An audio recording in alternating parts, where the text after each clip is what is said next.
Good question. Who knows in you that I am in stress or I am in pleasure? Who knows? Mind. All experiences takes place in the mind. But the next question comes, am I my mind? Am I my car? Am I my house? Wherever we use my, I possess, I own it.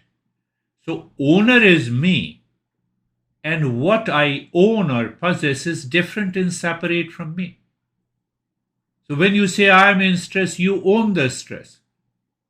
Just see they both are separate. I in the stress, I in the pleasure. You are already free here. That is what the real meditation is or mindfulness is.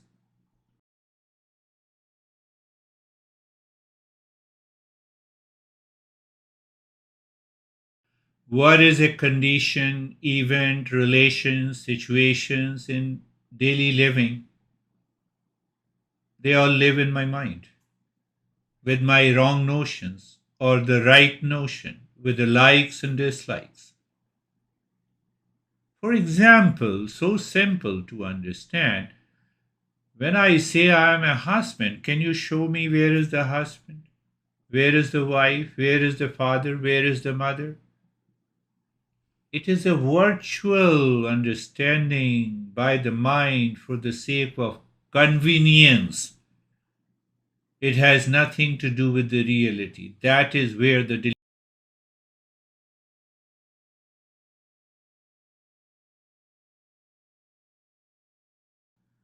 Okay, let me know where the situation, relation, event of the life lives. I gave just an example before that when I declare and say that I'm a husband, so where that husband name lives, that very husband or a wife, these labels lives in my mind, causing a relationship. But when you keep the mind empty, there is no relationship, there is no situation, there is no event of the stress and suffering. That is known as the emptiness of the mind. That is known as the mindfulness.